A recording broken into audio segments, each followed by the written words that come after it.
Black health matters because Black lives matter.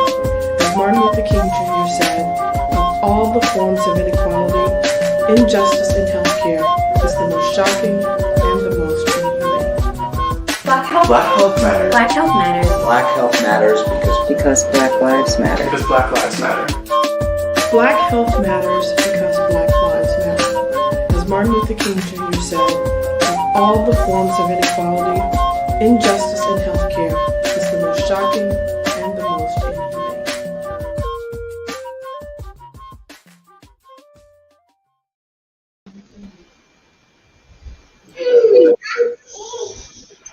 You're on. Hello, everyone. Hope everyone's doing great this evening. We have another great show. This is Black Health Matters with the man, the myth, the legend, Daryl Moss. How you doing, Daryl? Good, brother. How you? Trying to be like you, one day at a time, one day at a time. Man, I hear that. Yo, tell me what. Before we get started, man, tell people why is Black health important? I mean, I had somebody ask me earlier, why do we do the Black health segment? And I'm like, I had you know my response. I got on my soapbox. But I think people need to hear it from you because you actually live that life. So talk about it.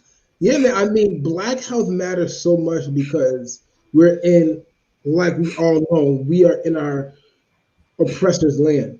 And so we're following the oppressor's rules. And that's not to be facetious or to be like, oh, you know what I mean? We're always going to be slaves. No, it's under this assumption that whatever is given to us is not going to be for us.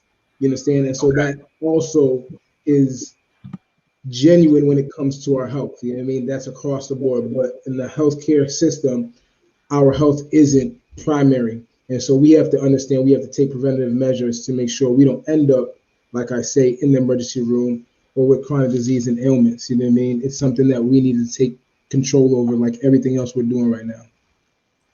Okay. Well, thank you for that intro. We know we need that. So let's introduce our guest, man. I have no idea who he is. No. I just showed up. Exactly. I just did a link, man. I just pressed it and I'm here. Oh, man. Yo, man. Is a pillar in the community, even in Springfield. You know what I mean? People hear Calvin Young coming down, and then whatever is getting done or whatever he's hosting is sold out. And he's gonna introduce himself even better, but he's been through so much, and to watch him now, I didn't grow up with him like you, D. So it's just knowing his story and knowing him now. It's amazing. I don't know how it can happen being from the inner city and seeing what he went through. I don't know how he ended up here, but it's just amazing. But I'm gonna let this man, Calvin Young, introduce himself. He is the sound healer of all sound healer with many other things under his belt as well. Okay. Thank you so much, Brother Justin, man. It's an honor and a pleasure to be here with both of you tonight. And D Moss, you already know, man. We go way back, and you growing up in my teenage year, man, you was like a mentor to many of us here, man. So I really appreciate all the work that you've been doing for a very long time, man. And I appreciate both of your brothers, and it really is an honor and pleasure to be here tonight to share and talk a little bit about Black health and what it means for all of us. So thanks again for this opportunity. Welcome. Glad to have you to be here. Yes. And like Justin said, my name is Calvin Young. I'm a sound healer. I offer sound healing sessions to different people from all walks of life. I love offering individual and group sound healing sessions for transformation, for relaxation, and for healing. And I'm also a community health worker for Intercommunity Healthcare in Hartford, Connecticut. But one of the most important things for me that I think is important for me to share is that I'm also a person that's in long-term recovery, which means I haven't used alcohol or any other drug to deal with my own emotional distress since March 6, 2009. And for me, after many years of battling with depression, anxiety, and drug addiction, I found freedom from alcohol, from marijuana, from cocaine, from heroin, and even prescription opiates like Oxycontin, Vicodins, and Percocets. And for me, I began that healing journey in a drug treatment program within prison. And it was within this prison program that I learned about the transformative powers of yoga, meditation, sound healing, even creative expressive arts like poetry and journaling. And, I had a lot of misconceptions about yoga, about meditation, especially doing it in prison, but to be quite blunt, I didn't see a lot of people that looked like me practicing these modalities. So I didn't think it was for me.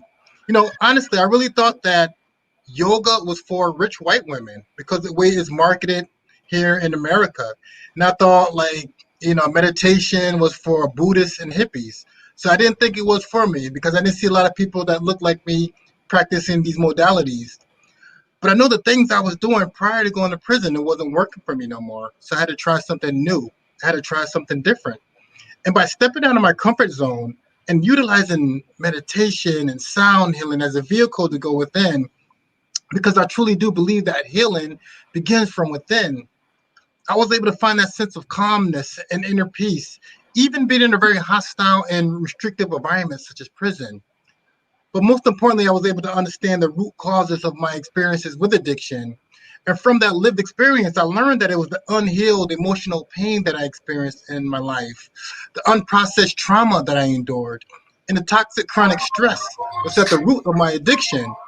So I was reaching for something outside of myself to find a sense of relief from that distress. And for me, I found it in alcohol and marijuana and cocaine and heroin and prescription opiates. And it worked for a while until it didn't work anymore. And I got caught up in that very, very vicious cycle of addiction. And that was a very powerful learning experience for me. I was in and out of prison a few times. But when I had an opportunity to do the inner work I needed to do to begin my healing journey, begin that healing process, I was able to find freedom from alcohol and other drugs. And I learned about these different mind-body practices that I had a lot of misconceptions about.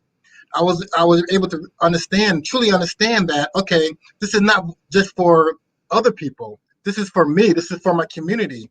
And a lot of these ancient practices, we go back to ancient Kemet, this is what they were practicing, these modalities. They was practicing yoga. It's written all over the walls.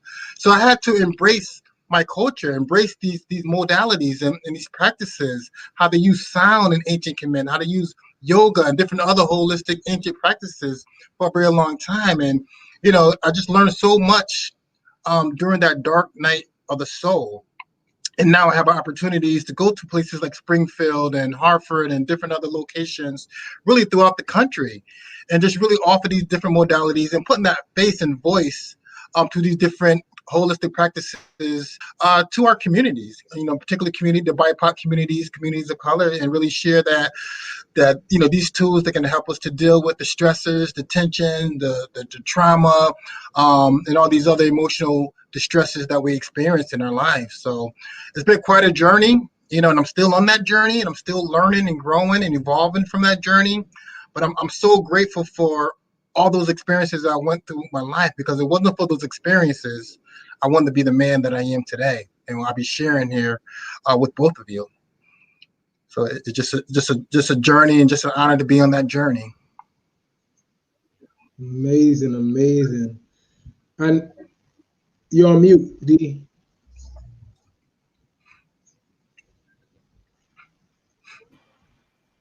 All right, that's old age kicking in. My bad. All right, so let me ask you. Now, I knew you when you were younger, way before all that started. Oh yeah. I hope it was way before all that started. It made me start lecturing. No, but people I know. Yo, see, Justin, I've been like this my whole life. I got a question. We have a lot of folks. I have family members who are dealing with substance abuse issues. I have folks who are involved in criminalized behaviors, and I think a lot of us do. And it's kind of like we often wonder, especially as we hit this other side of life, we wonder, what is it going to take for this brother, for this sister to actually wake up one day and realize that there are other options besides self-medicating. There are other ways of taking care of the heart, the mind, the body, the soul. That's So right. can you talk about, before you get into what sound healing and everything is, talk about, you talked about that process of self-healing. Mm-hmm. What was your thought process with all that? Tell me, at what point did it click, like, I could live For this me, life? it gets to the point whereas something had to give. I grew up in a very religious household. I grew up. I didn't grow up the way I was living. So therefore something had to change, and it was until like my fourth prison bid that being in my bunk bed and being in prison once again, and I knew that something had to change, and it got to the point where I was sick and tired of being sick and tired. And what really was my motivation was my daughter Tatiana. She was growing up seeing her father in and out of prison, and she was that inspiration for me to find the inner motivation to make the necessary changes I needed to make in my life. And for me, it was the having that desire to make that change. Because I learned from my personal and professional experience that we could plant seeds. There's so much power in planting seeds, but I wasn't going to change until I was ready to make that change. And she was that inspiration for me to really make that change. But I know that I couldn't change for anybody else except for the true desire to change for myself. Because once I tried to change for probation, parole, for my family, try to do it for them and not for me, it was always temporarily. But when I had the desire to change for myself and my family members, the people that cared about me, they would benefit from that change. But I know I had to do it for myself. And when I was sitting in my cell and laying on my bunk bed, and just really know that I had to make some changes in my life. And right there and then, I made that change because I wanted to be the father that my daughter could look up to and be proud of. So I took advantage of every single program that was available. The men's trauma group, the domestic violence group, the 12-step communities, NAAA, all these different support groups that I was able to utilize while I was there. And for me, it took to really look at the trauma and emotional pain that was unhealed, because growing up in my household, and this happens to a lot of people in the Black community, we didn't really use the word trauma, in our household, Right. what I mean? But we things that we went through, it is what it is. You pull yourself up and just keep on moving, and oftentimes, particularly Black men, we suffered in silence. And that's what I did. I suffered in silence, and I used alcohol and other drugs to deal with that emotional pain. And I got caught up in that very vicious cycle of addiction. But being in prison, I was able to see that, okay, there's some issues that need to be addressed, because I'm a part of this recidivism statistic that I'm in and out of prison, using self-medicating with alcohol and other drugs, doing all kind of criminal behaviors, being violent. And I realized, through my process, that hurt people hurt people. Hurt people. So I was dealing with a lot of emotional pain, and I took that pain out on, most of the times it's the people that love me the most, and oftentimes, that anger that I expressed, that rage that I expressed, underneath all that anger and rage was a lot of sadness, a lot of fear, a lot of pain, and I needed to address that. At least begin the healing process with psychotherapy, with counseling, with peer support, and with holistic practices. And once I was able to begin that process, I was starting to feel a sense of relief. I was starting to see myself, the world, and the people in it in a different light.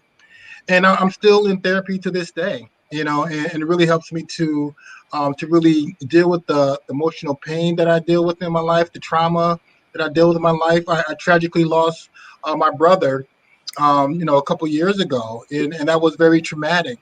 But I have support nowadays, instead of reaching for the cocaine or the alcohol or the heroin to deal with that emotional pain. I got healthier supports now to deal with that trauma. A few years ago, I lost my mother to Alzheimer's, and that was very traumatic for me. And I lost my best friend last year, and all these different traumas of grief that I experienced, I know that I don't have to I don't have to resort to those substances to deal with the pain. I could feel those emotions now, because I believe it's so important for us to feel before we heal, and able to feel those emotions, to process those emotions in a healthy way instead of a destructive way, and able to express that, through a loved one, and through whether it's a professional support from my therapist or even a natural support from my friends and family and loved ones. I'm able to not harbor all that emotional pain and suffer in silence like I did for so many years. And that was the beginning process for me. And it's a continuous day by day work that I need to do on myself, and the people that's in my life will benefit, whether it's that professional support or a professional set in from my employers or my co-workers or my family members or the people that I work with in the community. And and it's a give and take type of experience, whereas I'm learning and I'm sharing what I've learned to other people, and the people that I work with, the people I connect with, they teach me as well too. So it's like a co-creation on this journey that I call life. And that's what a lot of people in our community need to hear, that process, because it's very vague and ambiguous. It's like, all right, I want to heal, but what I mean, nobody understands or knows the process, and nobody has the exact rubric for men and women. You know what I Right. mean? And so people have to understand that there's not exact rubric. And as you said, and everybody that is in that healing journey is what Hmm. understand, it's the journey. And sometimes it takes 5 years to start the process of healing. And That's then right. from there, be able to kind of congregate with other people or with one person or whatever the case is to help you through that process. But one thing I tell people is, um, in silence and stillness, some answers may come to you. That's You know what I right. mean? And as soon as you feel some type of discomfort, then that's when you know your mind is going to start working to Mm. kind of release some of that. So you got to sit through that for a little bit. But yeah. That's so true. And there's so many things that keep us distracted nowadays, in our culture. And, who wants to feel those intense emotions? Who wants to feel, that pain? So we got so many things to keep us distracted, to keep us busy. But I'm finding in stillness, you can learn so much about yourself, Mhm. and just the insights you could get by just being still with Mhm. ourselves. And that's where sound healing and meditation, and even qigong, tai chi, yoga, all these different mind body practices come into play. We have a time just to be still with ourselves and connect with ourselves, our inner selves. Mhm. Gotcha. So since we already touched that, we might as well explain to people what sound healing is, because we're always, me and you are always doing something with the sound healing. So definitely explaining it has always been not tough for me. It's been easy, but I like when you explain it better. So just give the people kind of a summation of what that is. Absolutely. I love coming up to Springfield and chopping it up with you, Justin, and sharing something that really benefit me in my life and my healing journey, and that's sound healing. And sound healing is a form of mindfulness meditation, but sound healing also is the intentional use of sound to create an environment which becomes the catalyst for our healing in the mental, emotional, spiritual, as well as physical aspects of our beings. So, during sound healing sessions, I use the crystal singing bowls. I actually have one of the bowls that I use. This is um, one of my metal Himalayan singing bowls. And I use, different other instruments to help us to activate and stimulate the parasympathetic nervous system, also known as the relaxation response. And it helps us to calm our minds, to relax our bodies, to feel our emotions, and to nourish our souls. And the meditative sounds produced from these different healing instruments that I utilize, it promotes healing from chronic stress, from muscle tension, from physical pain that we feel in our bodies, feelings of anxiety, depression, post-traumatic stress, any sleep issues, and different other stress-related chronic health conditions that we experience in our lives. And right now, we're dealing with so much right now. We're dealing with COVID-19, which I believe is a physical and mental health crisis that's going on. But it's also an economic crisis, I believe, as well, too. Because I know many people are I know a lot of friends of mine has lost their yoga studios, lost their wellness centers. All kinds of people is losing their jobs. The addiction rate is high right now. The suicide rate is high right now. Domestic violence rate is high right now. Child abuse is high right now. And all those statistics tell me that a lot of people are dealing with some very strong, intense, raw human emotions and don't have healthy outlets to release those emotions or to sit with those emotions and learn from its insight and wisdom that we gain from them when we're able to sit still with them. And sound healing is one of those tools that we're able to keep us in that present moment. Even when I was in prison, when I was learning about meditation, just focusing on my breath and sitting in silence, it was a challenge for me. But one thing about utilizing incorporating sounds or the singing bowls or different other healing tools, it becomes like an anchor. It helps me to keep me into the present moment, by listening to the sounds and the vibrations and frequencies from these different healing tools. And it really takes me to another level, through the process of entrainment. When I train with the sounds and the vibrations and frequencies, it takes us from the awakened state, in a scientific term is known as the beta state of conscious awareness or brainwave activities. And through the process of entrainment, it takes us from that awakened state of beta down to the alpha state, which is a relaxed state. And some people go deeper into that theta delta state, which is a more deeper meditative state. And it's in that alpha, theta, delta state, which is known as the healing state, because we're relaxed. And when we're in that relaxed state, our bodies have a natural, innate ability to heal itself. When I think about how magnificent our bodies are, if I cut my finger, my finger has a natural, innate ability to heal. And I believe that's true for all aspects of our beings, because we're more than just our physical bodies. I There's a agree. mental, there's emotional, and there's a spiritual essence of who we are as well too, that makes up the totality of the spiritual human being. And it's so important that we take care of all aspects of our humanness, and just really take care and really nurture in all aspects, the mental, the emotional, the spiritual, as well as physical aspects of who we are. And sound healing is that holistic healing modality that touches all aspects of our being, mentally, emotionally, spiritually, as well as physically. It helps us to calm our minds, to relax our bodies, to feel our emotions, and to nourish our souls, which is so important that we nourish our souls and help us to take care of that spiritual component, which often get neglected a lot of times when we think about health and well-being. And it's so important that we nurture our spiritual aspects of who we are as well. Sure. So when you were in your process of growth and you were going through your healing process, did they Mhm. at any time did they offer you prescription drugs to help you through the trauma? Like if you were going to your therapist, were they pushing that a lot during that time or? No, when I was in prison, only now they had a lot of medications in there, and I believe when I was in prison, they used a lot of people that was incarcerated as guinea pigs for their drugs, for their prescription drugs. Wow. And there was illicit drugs in prison too. As long as you had the right commissary, you was able to get that illicit drug as well too. But the prescription drugs, I never wanted to deal with that, because of I didn't really trust the system, you know, still don't, to be honest with you. Right. But, being in there, they work with these pharmaceutical drug companies, and, they push Whoa. these drugs on people. And, and,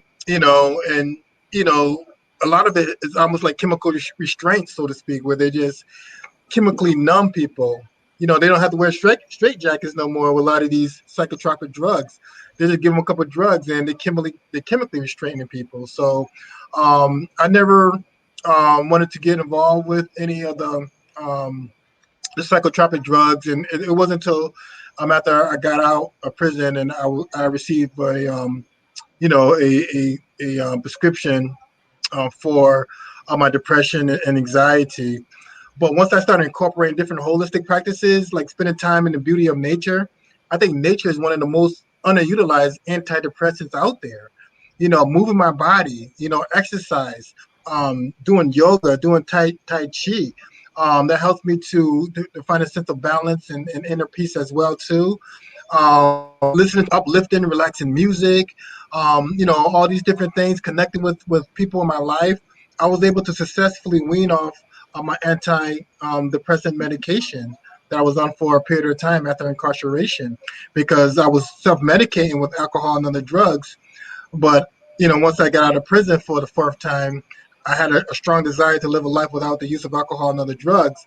But I still was dealing with a lot of anxious feelings, a lot of intense sadness, and I needed to find that balance. And there's nothing wrong. I learned to get that support, but oftentimes psychiatry, they often tell people that they need to be on a certain drug for the rest of their life, or do this for the rest of their life, which I believe is simply not true. Maybe there's a small percentage of people that may need that for a long period of time, but overall I believe that people may need that support, but it's so important that we do more to help us balance that out and to really take care of ourselves in a holistic way, because oftentimes certain drugs just really suppress the situation instead of dealing with the root aspects of it.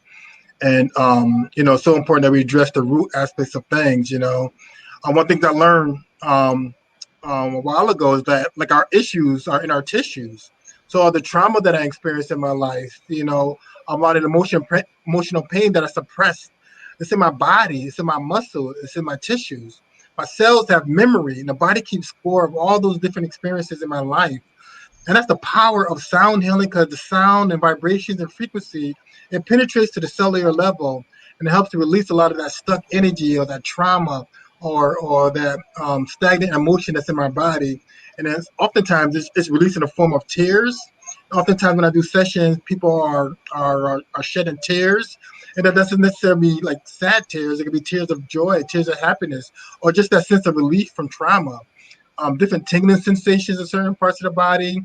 People have different experiences from these different healing instruments that I use, and it's just a powerful tool that we can utilize and really, teach people that, okay, this is not just for other people. This is for us, and kind of demystify it.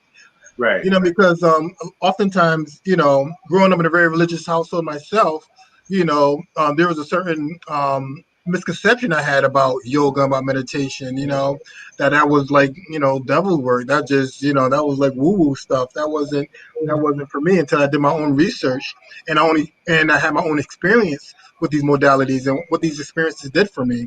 And once I was able to have my own experience, I was able to make my own decision and choices about these modalities and how it really benefit my life. Then when I dove even deeper into the practices, I realized that they were doing a lot of these practices in Africa, and other parts of the world. I was going to ask the history of sound healing. And you're right. I'm glad you mentioned it's like, again, like yourself, preacher's kid.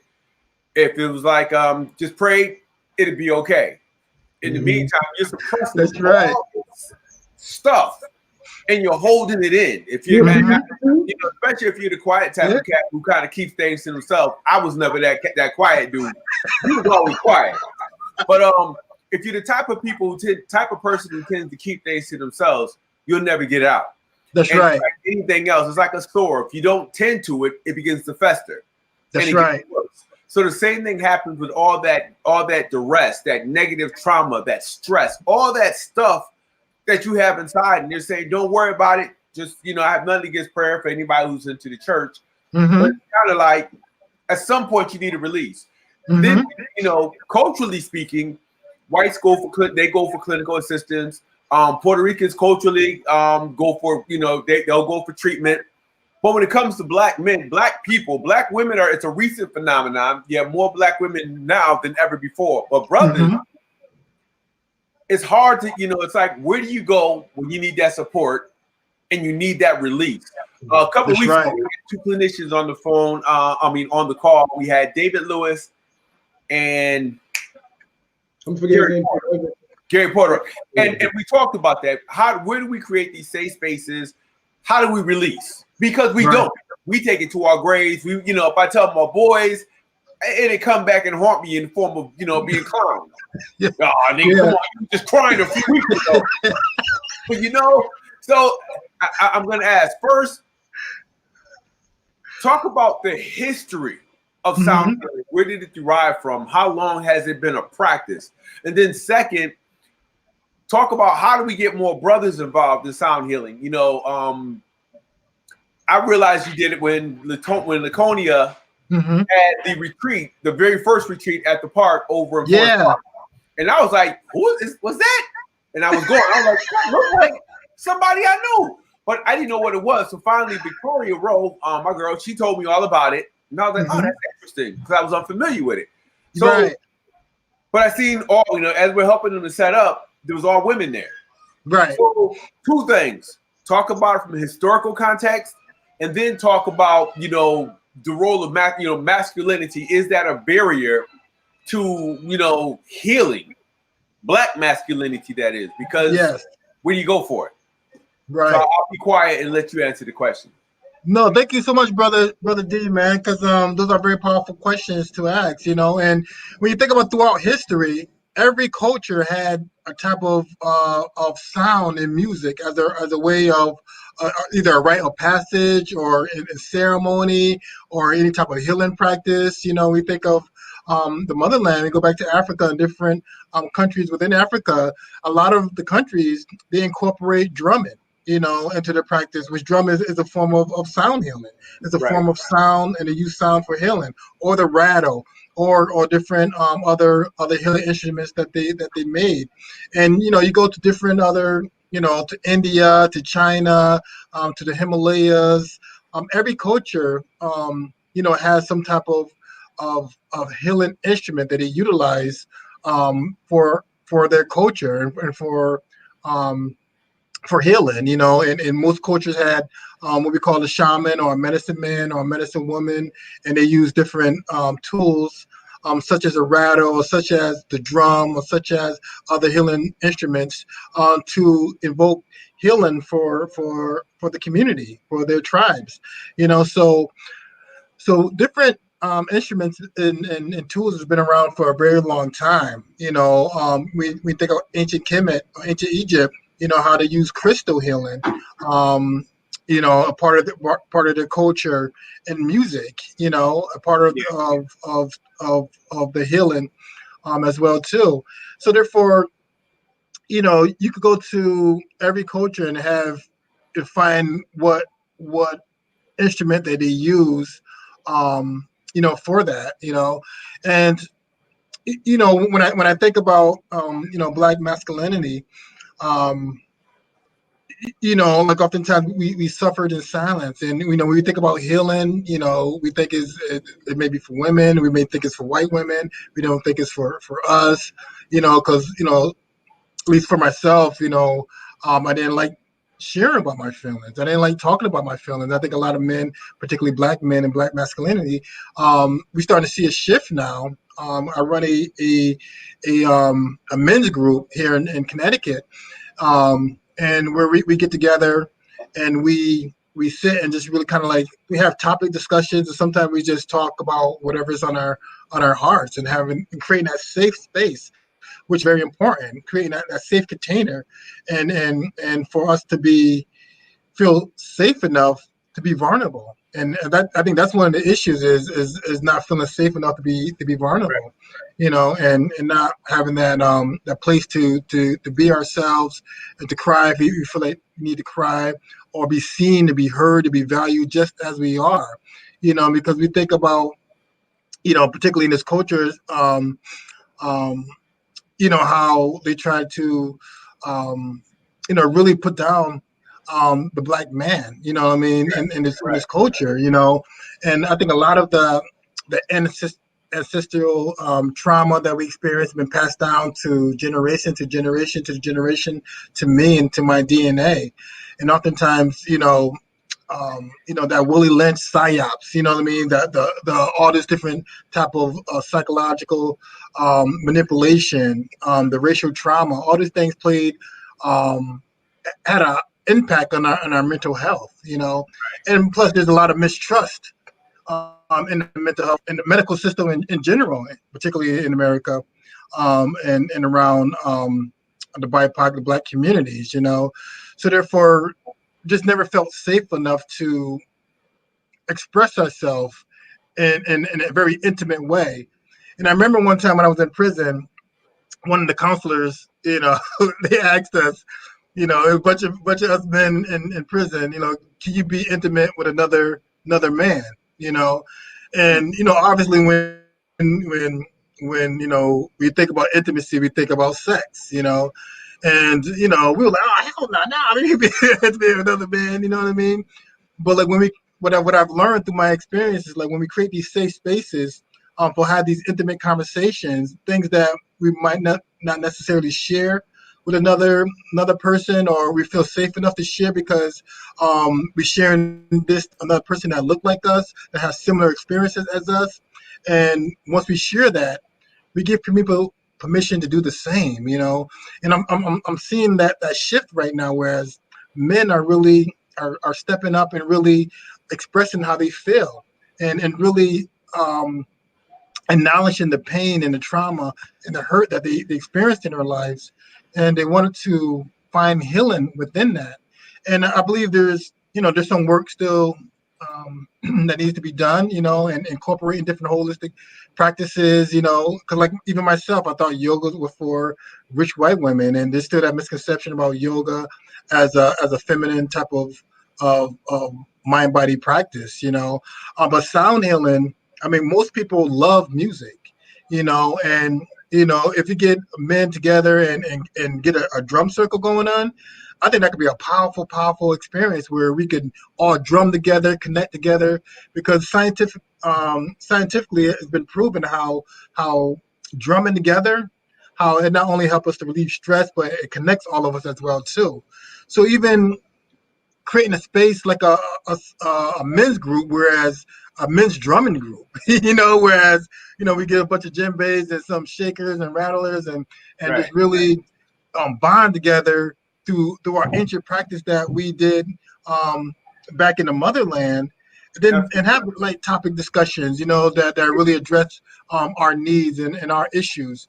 And I think it's a powerful healing experience just in that experience alone. Whereas instead of incorporating like a yoga, which many men consider as a feminine practice, Yep. incorporating qigong, which is more of a martial arts, where I think most Black men will be more open to trying a martial art type of holistic practice to help them to center themselves and calm themselves as well.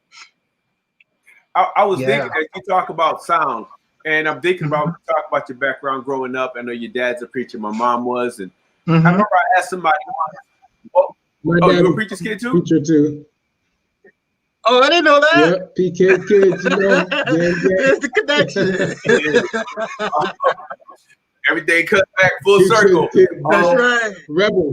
I guess I asked somebody one time, so I don't really do church. I don't do it at all. I'll be honest with you, full transparency. But I asked, what is it, about church that you really love? They're like, I love the music. So you just go for the music. They're like, I said, you can stay over listen to the radio for that. But no, it's something about being there and hearing the music. And then they talked about the preacher. And people don't understand how the voice is also a tool for sound. Absolutely, when you listen to preachers preach, it's not so much the words, because I've heard cats hoop and holler and not say anything.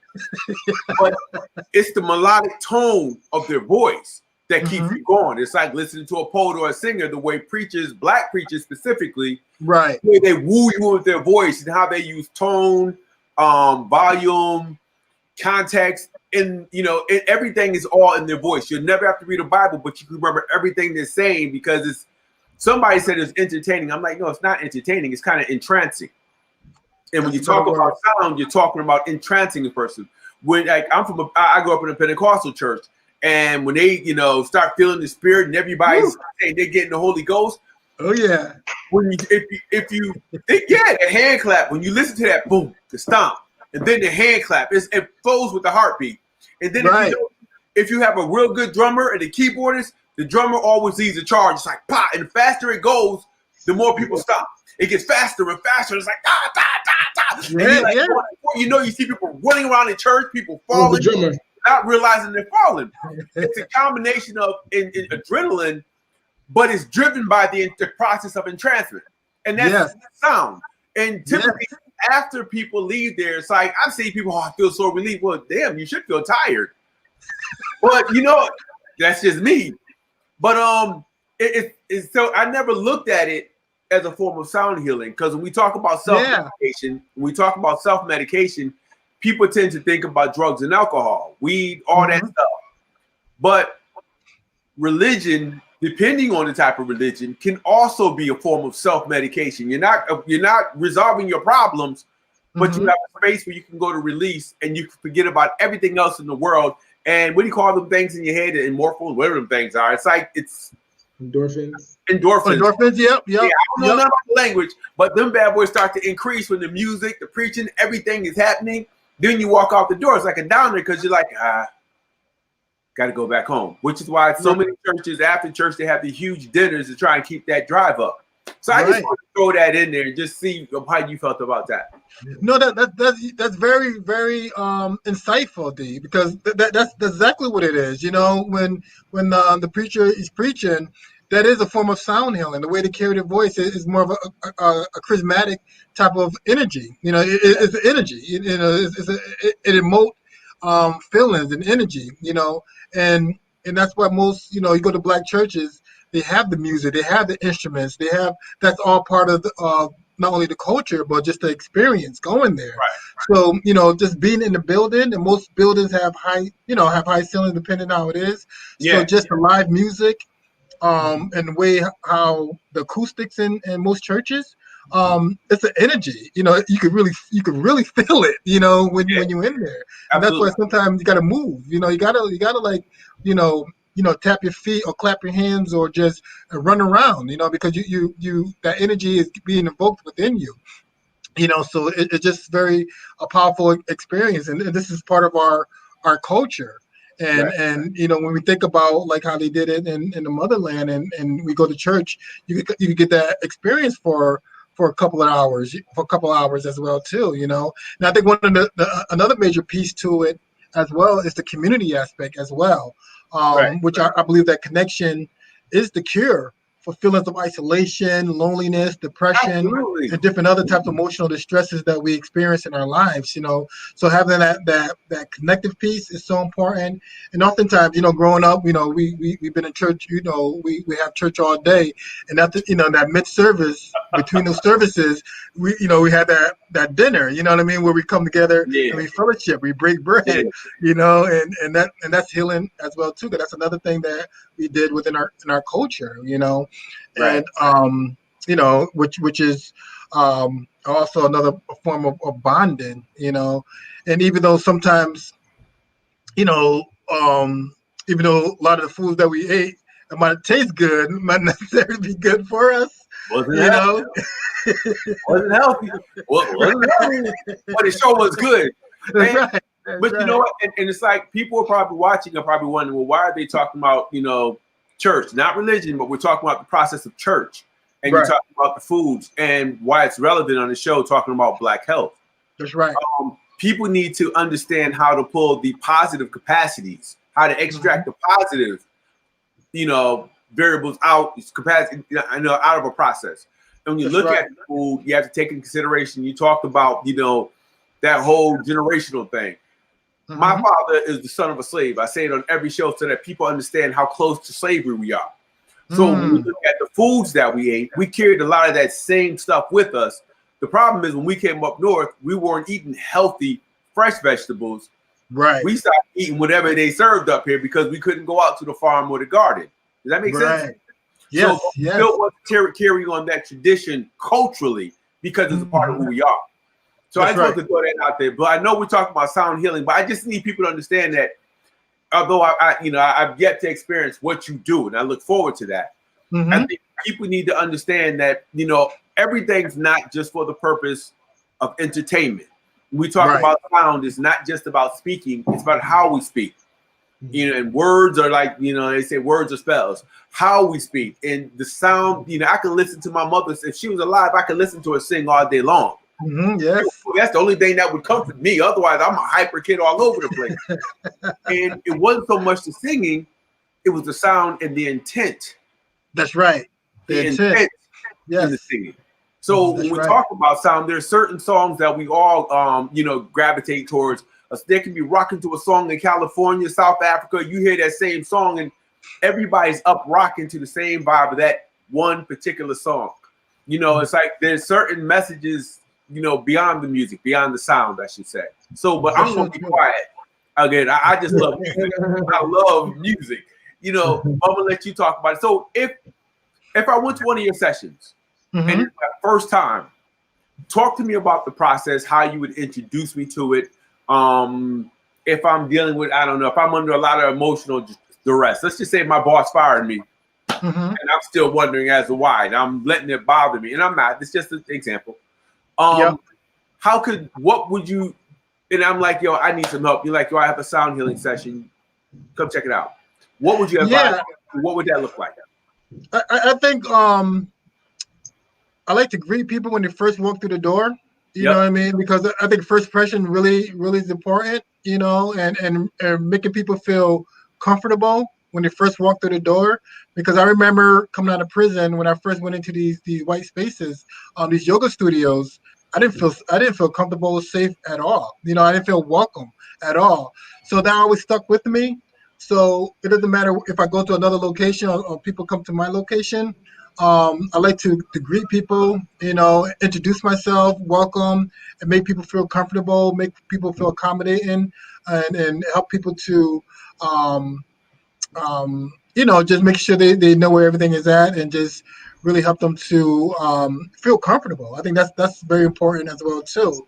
Okay. And once we begin a group session, I think it's important for me to share a little bit about my story with addiction and incarceration as well too, because oftentimes when I do share, people always pull me to the side and say, "Thank you for sharing that," because I have a loved one, I have a husband, I have a boyfriend, I have a wife, I have a family member, a son that's dealing with addiction as well too, and just giving that sense of inspiration and hope for people, I think is so important.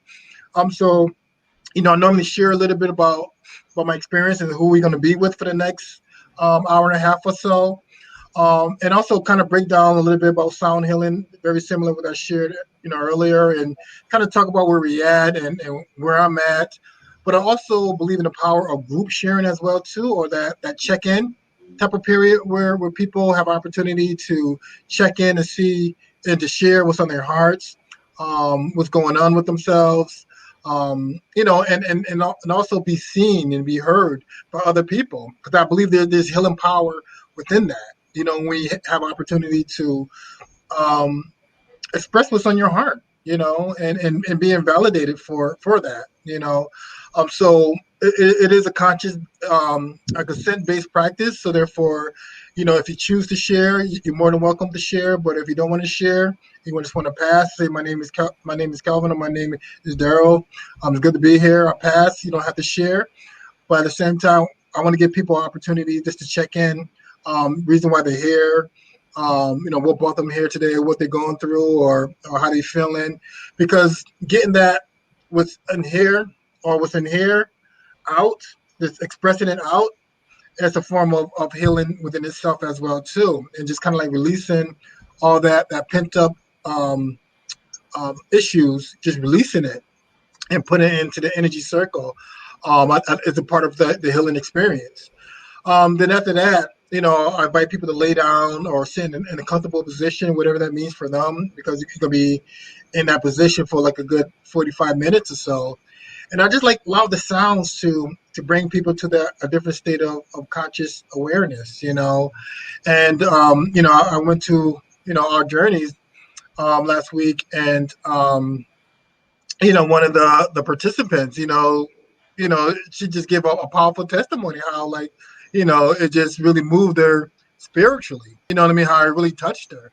You know what I mean? How it was just like a spiritual experience for her, because sound, it takes us down to that alpha, theta, delta state. And oftentimes we don't realize how stressed and overwhelmed and anxious we are until we get into that state of just total relaxation.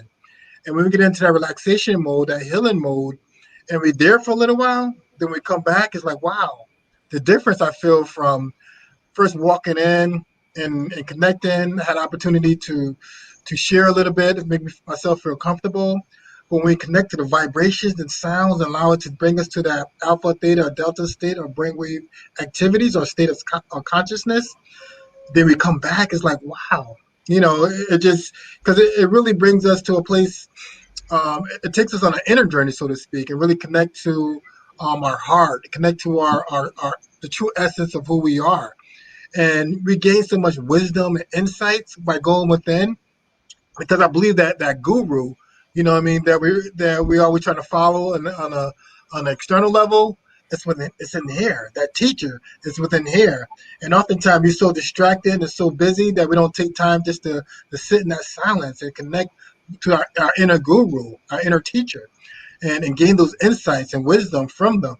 And once we have opportunity to do that through sound healing, you not only you kind of come back refreshed, energized, but like I said before, a lot of our issues live in our tissues. So a lot of that trauma that's suppressed, or that trauma that's in a subconscious awareness, and have an opportunity to bring it to the conscious awareness.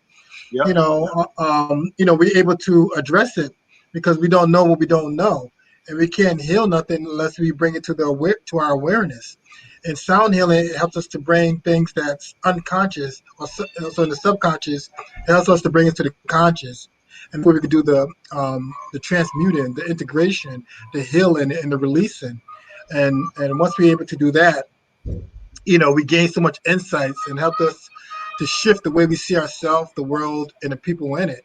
So therefore, like that instance, you know what I mean? When you're saying like, oh, okay, I might have got fired from work, and I'm feeling heavy about that. You could gain some insight from that experience where, okay, that chapter might have closed, but another chapter is opening up. You know what I mean? And that's like the hero's journey, so to speak. Okay. And when we gain that insight within that, we're like, wow, okay, I'm seeing this from a different perspective now. You know what I mean? Right. I'm allowing this to like be an opportunity. Because oftentimes crisis could mean two things. I mean, it could be like a dangerous situation. It could be opportunity as well too. So therefore, this is an opportunity for me to either do something else in my life, go another direction, or do something that I truly wanted to do, but I wasn't doing because this other position was holding me back. So right. it just sound healing allows us to kind of like just see things from a different perspective and gain those insights and wisdom, or those nuggets of inspiration. So whatever we're going through in our lives, it can really help us to shift the way we see ourselves, the world, and the people in it. Okay. And then, sorry, Justin. Let me just get this last question out. Then it's all you. Mm-hmm. Sorry. Okay. So, how effective is sound healing for individuals who are actually dealing with some type of physical health dilemma?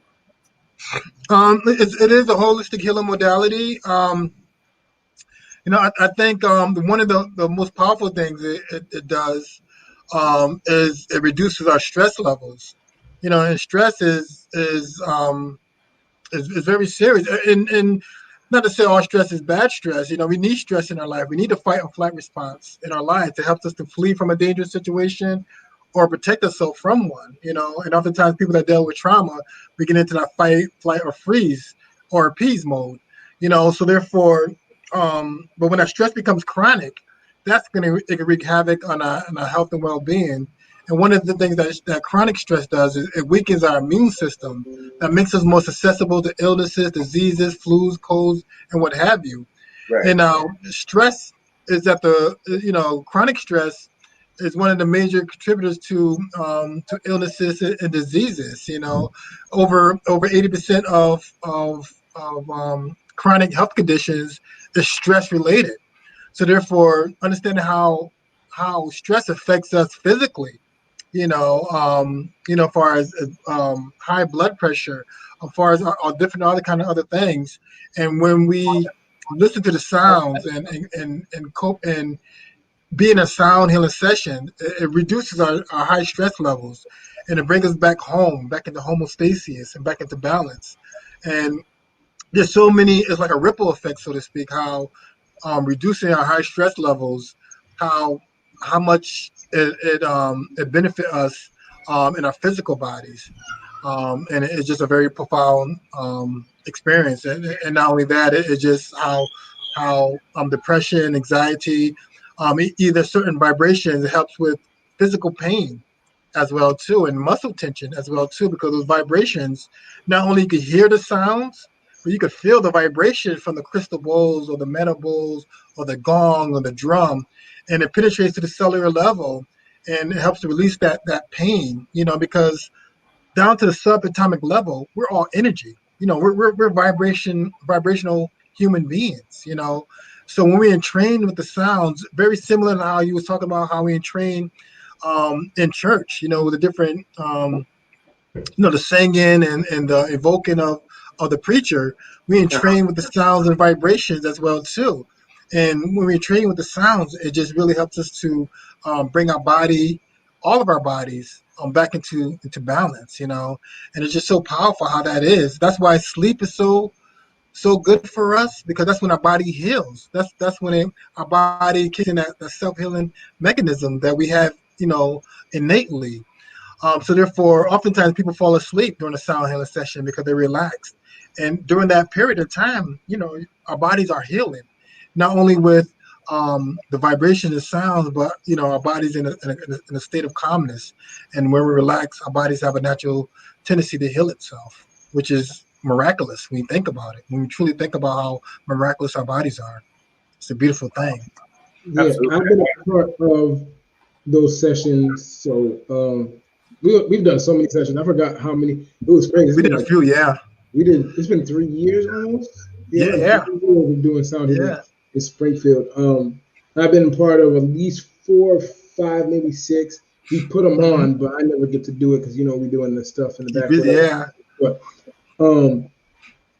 like he said, it is for people that are dealing with stress, but understanding that lupus, almost every autoimmune disease, is linked to stress, because when the doctors, a lot of people don't know, when you have an autoimmune disease, they're not diagnosing this disease accurately. And that's not me saying it, the doctors are saying it, right? It's because of the fact that if you have a group of symptoms, they're just going to group you in, all right, you have lupus. They'll tell you that. The doctor says, all right, we eliminated everything else, you have lupus, or you have IBS, or you have Crohn's disease. These are all autoimmune diseases where the body attacks itself. And that happens when we have what you call chronic stress, right? And the body has chronic stress. You couple chronic stress with chronic inflammation. And so what sound healing does, and what I've seen does, you don't realize you've never slept before.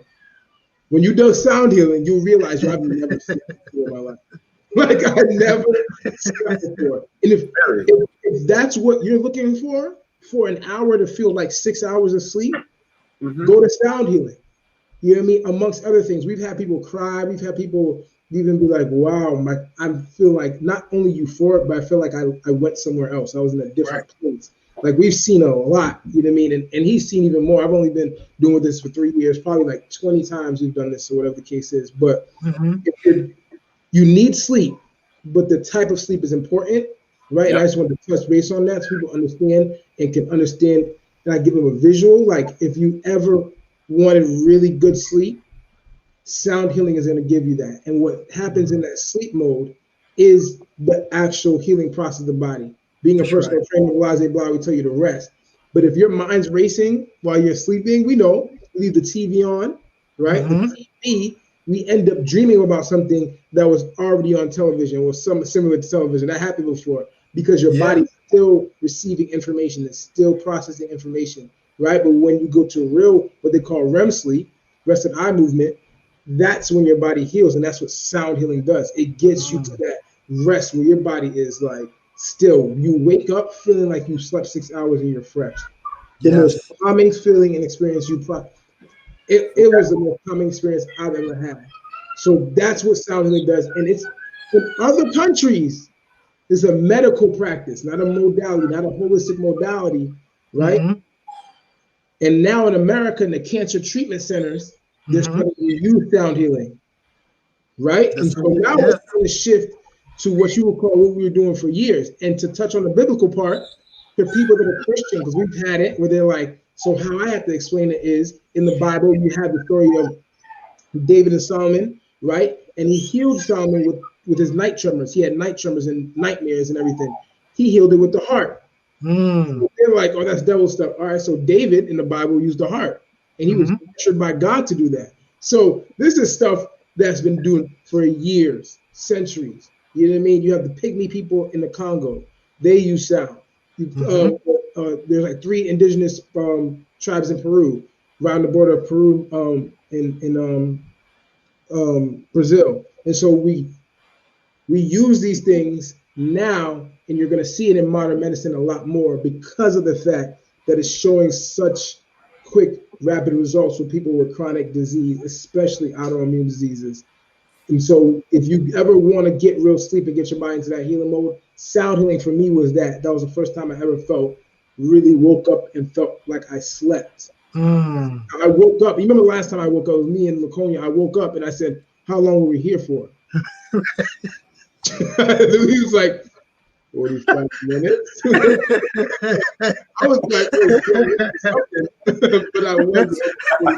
Yeah, I just want to share that so people understand that. Nah, that's really important. Let me ask you this: with sound healing, is there a way to use that as a way of teaching people to kind of weed out distortion? Because we're bombarded with audio and visual images all day. Justin alluded to that with the television.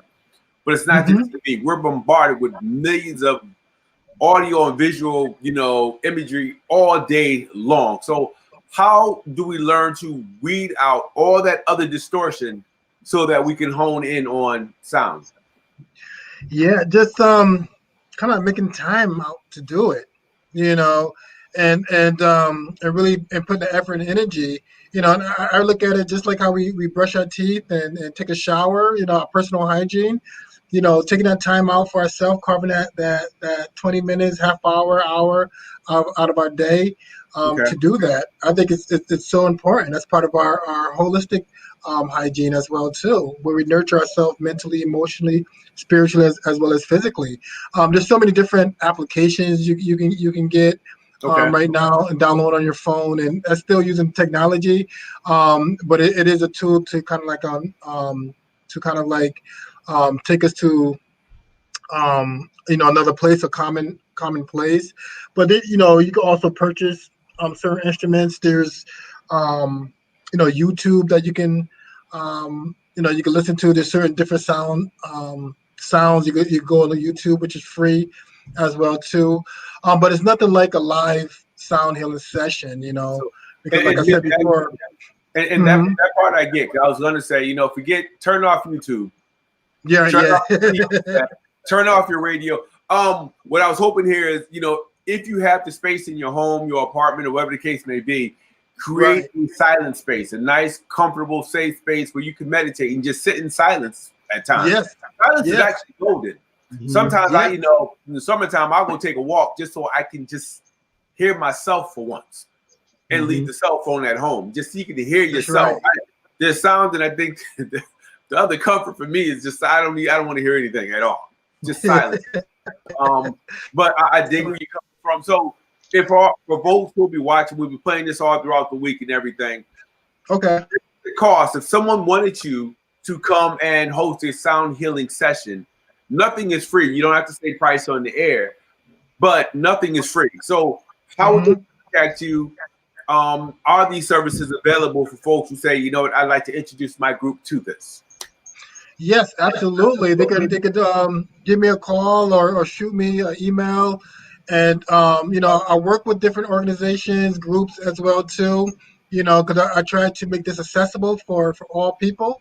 I do volunteer services as well too. Have opportunities before COVID to go into prisons. But I really traveled with this and bring it to as many people as possible. But if someone have a group that they want to experience, sound healing together, give me a call. Usually, it's like $20 a session or so for a group session. And most people, if they have a small group, everybody they could pitch in. That amount of group, and I could come to your space, or they could come to my space, and we could do like a mini group session for people as well too. There are a lot of people, particularly women, they've been doing what they call women's girls' night out. Instead of the drinking and everything as well too, they invite me over. I do some sound healing. They cook some food, some nutritious food. And some nutritious drinks, and they make it like a healthy wellness type of evening. You know what I mean, for their friends. So that's been going on as well too. So I'm really work with anyone that has a desire to learn about sound healing, experience this for themselves, and yeah, I'm so open to traveling as well too. So What's the email so I can post the email so people? Oh, sure. Well, I could be reached. My website is www.kelvinbyoung.com, and it has all my contact information. My email is kyoung06457@gmail.com, and I also could be reached at area code 860-951-6921. Again, that's 860-951-6921. Feel free to call me, email me, shoot me a message on my website. And on my website, there's more information about sound healing as well too. If you have any questions, comments, concerns, feel free to hit me up. I'll be more than happy to work with you, because I want to bring these modalities, particularly to our community. Because like I said, there's a lot of misconceptions.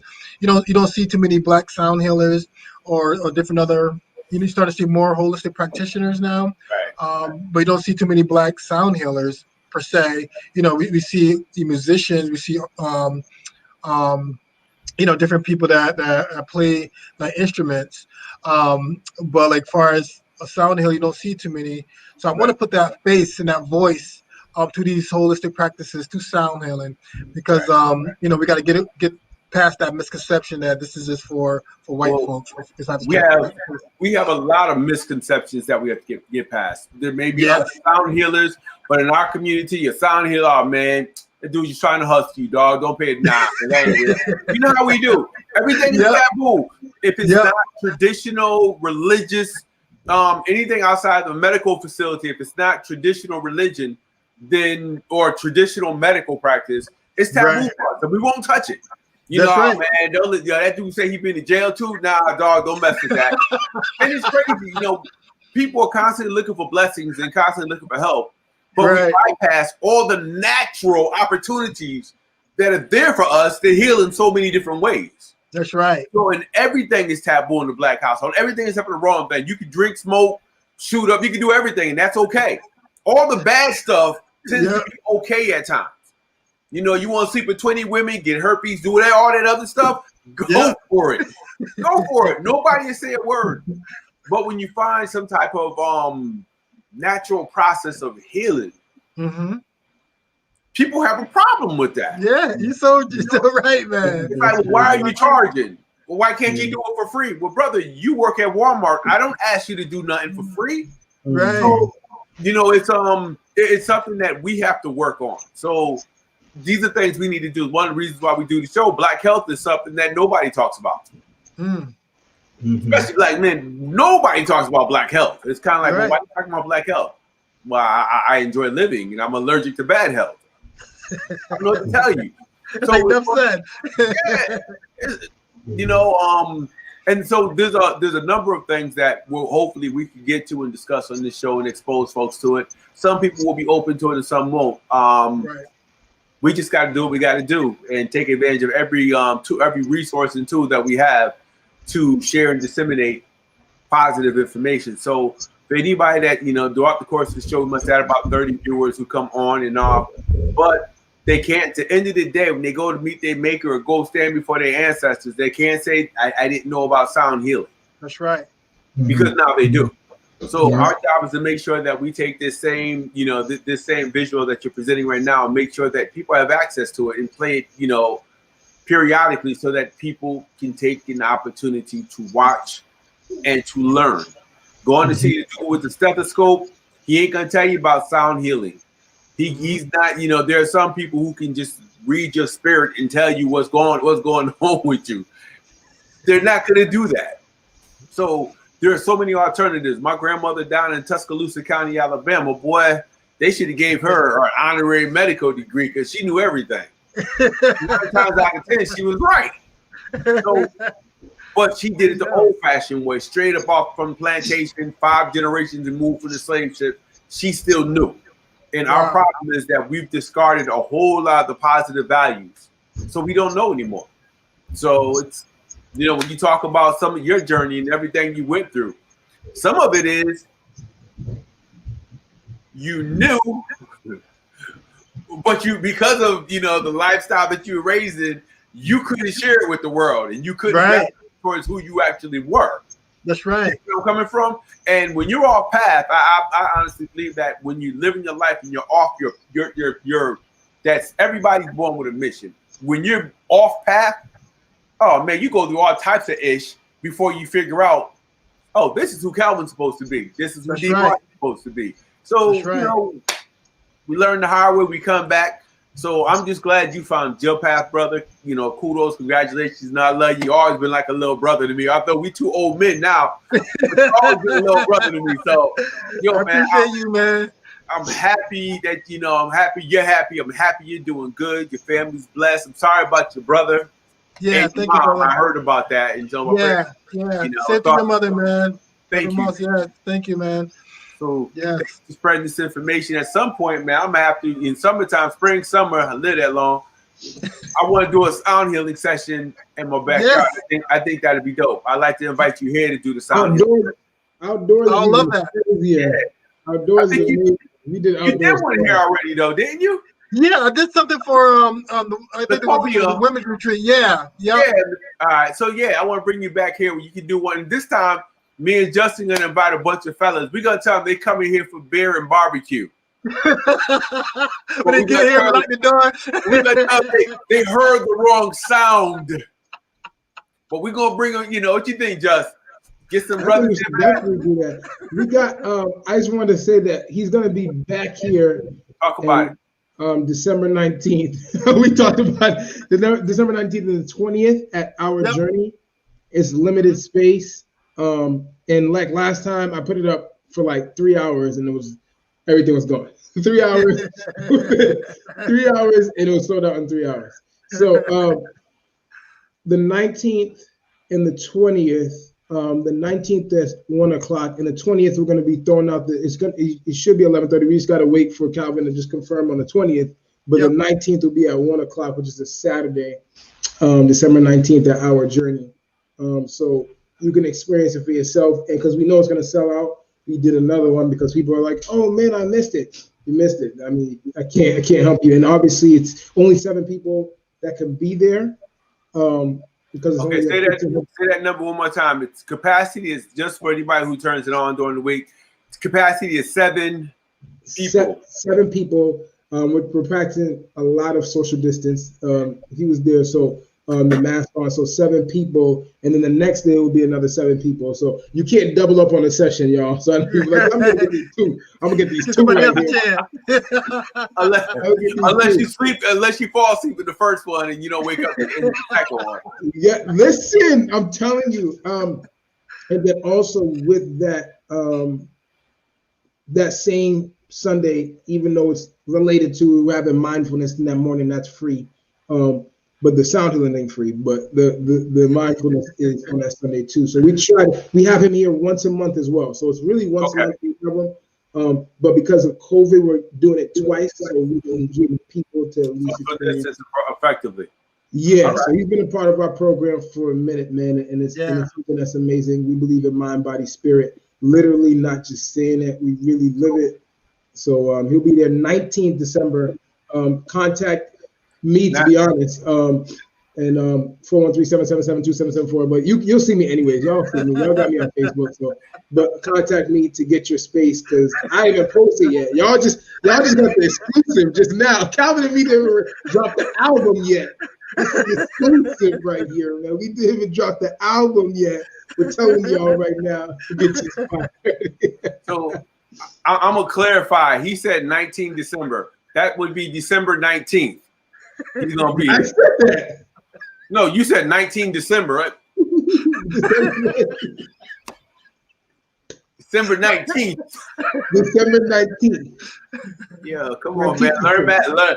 Don't mess up master's language, bro. Don't mess up master's I've been trying to master's language for a while.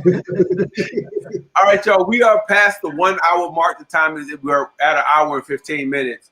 So closing thoughts. I'm gonna go to Calvin. Just closing thoughts, man. Sound healing, man. All that stuff. Well, first of all, I want to say thank you so much, D, man, Justin, for this opportunity to be here and, to share a little bit about sound healing and my experience. It's just, what y'all doing, brothers, man, just informing people about what's going on and how do we take care of our health, because health is real wealth. And I really appreciate all the work that you're doing. So continue to do what y'all doing, man. And I just want to reiterate just the importance of doing what you need to do to help you to take care of yourself. Because I truly do believe that self-care is self-love, and self-love is self-care. And when we do the things that honor and nurture ourselves mentally, emotionally, spiritually, as well as physically, it's a true act of self-love. Because when we take that time out to relieve stress, to find that inner peace and balance, we can rationally respond to situations instead of emotionally reacting to them and doing something or saying something that we later regret. When we're less stressed and more relaxed, we think clearly, we make better decisions and choices that resonate with our greater good. We're able to strengthen our immune system, increase our heart rate and blood pressure. We gain more mental clarity and insight. We're able to tap into the love, the peace, the happiness, the joy that dwells inside of each and every one of our hearts. All we need to do is take that time out and simply just be. Knowing that inner peace and that unconditional agape love is our natural state of being. I appreciate your brother so much, man. Thank you so much. Thank you, everyone, for listening and being here tonight. And I really appreciate this opportunity to be here. All right. Thank you, brother. Thank you. Yes, thank you. Thank you. All right, Josh, you can close us out, brother. Thank you again, Calvin. People really take heed to this information. This is something an experience that is going to be overutilized in a couple of years. So make sure that you take advantage of it right now and take advantage of Calvin Young being probably the only Black person to be doing sound healing the way he's doing sound healing. All right. And when you experience it, you'll know what I'm talking about. But take advantage of it because it's another modality and it's another source of increasing your vitality. And so, like he said, and like I always say, love yourselves. All right. Yes. Black Health Matters. Black Health Matters. Black Health Matters Because Black Lives Matter. because Black Lives Matter. Black health matters because Black lives matter. As Martin Luther King Jr. said, of all the forms of inequality, injustice in healthcare is the most shocking,